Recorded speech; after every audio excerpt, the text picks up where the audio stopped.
Okay, theory is great, but let's build this for real. We are going to create our first calculator on the unit cost worksheet. This template will pull live data from our input sheet. So when we update a cost on the input sheet, our calculator will update automatically. Let's get to it.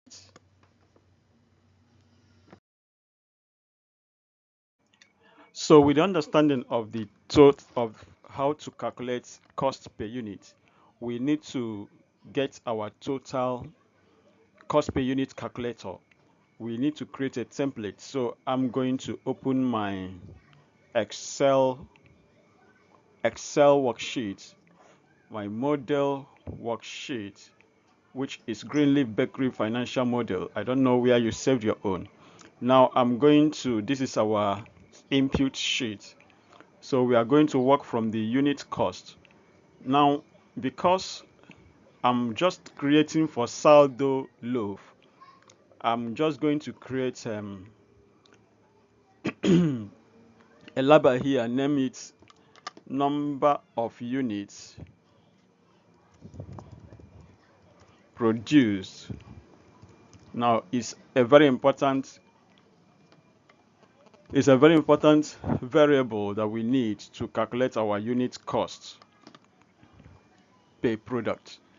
So this is going to be my number of units produced. Okay, now this label, what I'm going to do here is I'm going to create a space that is going to be an input here. Let me label it light yellow. So here I'm going to put the number of units produced here. Let's assume we are working with 2000. Let's assume we are working with 2000. So working with 2000. Okay, so now the formula says unit cost is equals to total fixed cost plus total variable cost divided by units produced. So I'm going to get my inputs for the calculation from the input worksheet. So what do we need here? I need the variable costs. So the variable costs, which includes the unit variable cost, or I call it variable costs variable costs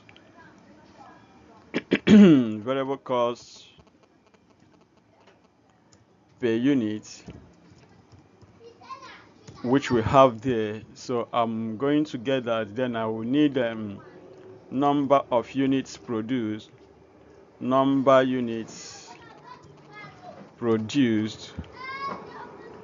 Okay, with that I'm going to get the total variable cost. Total variable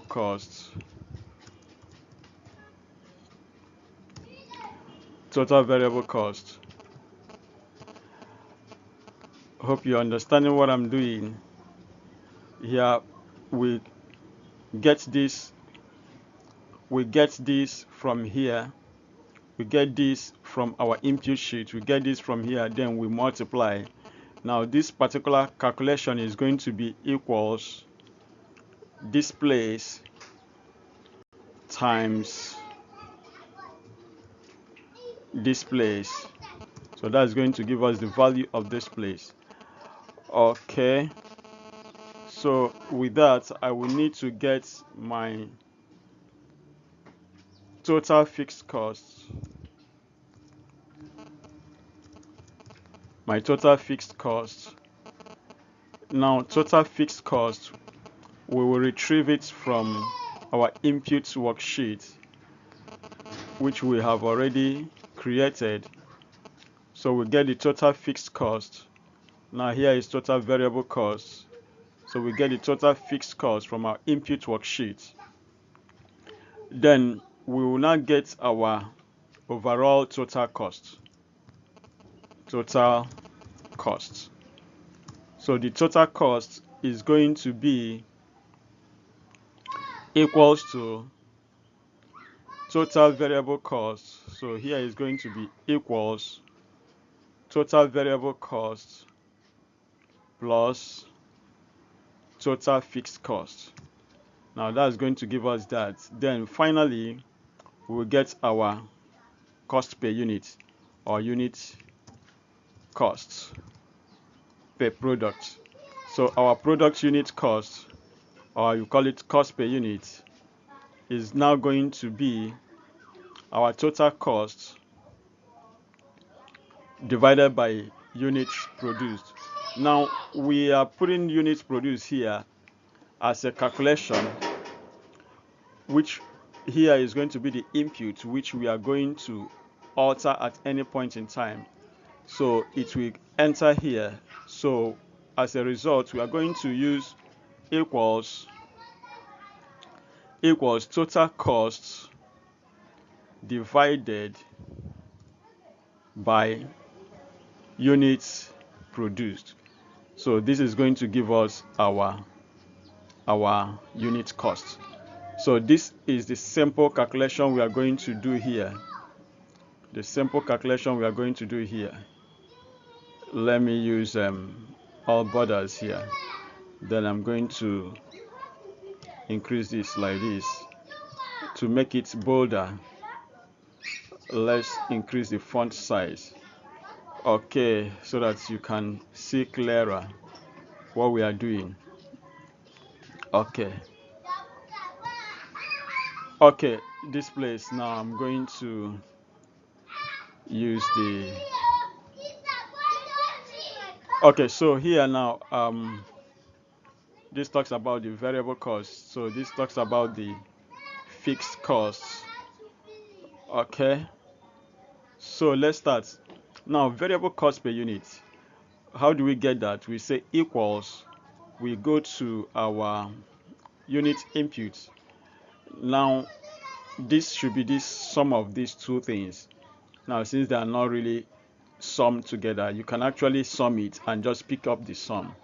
Now what I'm going to do is to say, let's go back. So I'm going to say equals sum. So I will now come down to the inputs. I'm picking up the sum of here and here. Okay, so that gives me the variable cost per unit. I can actually name this place variable cost. When I sum them, I just name them, but now we keep it like this, as simple as that.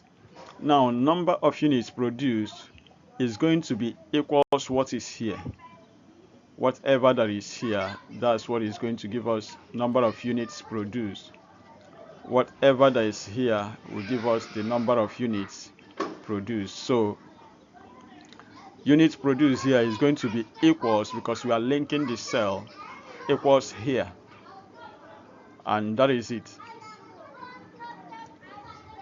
So whatever that is here is going to be transferred to this place. Now for example, if I change it to 1000, is transferred back to this place. Now you notice that everything has clicked. Now units produced 2000. Okay, now we are going to get the total variable cost is now equals to this units produced, the variable cost times the unit variable cost times the number of units produced, which gives us this amount. Now we are going to get our total fixed cost. Now we also go back, equals sum. Actually, I know that we have the fixed cost calculated, so we are going to come down to this place and pull it down, the sum of these, which is table overhead amount, which we already have represented. So we now enter. So this is our total fixed cost right here now. Now the unit cost is equals to this divided by this, which gives us this. Now, if anything changes, this unit cost is going to change. Let me use a gray field here. Okay. So here now, let's assume that the units produced now increased to 3,000. Now you notice that the unit cost has reduced. And if it is now 500, you notice that the unit cost has quite increased to 4,705 naira. So we are using the input here. This is as simple as ABC because we are working with only one product, the sourdough loaf. Now in the next lesson, we are going to use multiple products, and you try to understand the complexity of the workflow. But it's quite simple. But meanwhile, just understand this particular one, which is the basics, that is going to lead us to the next particular lesson.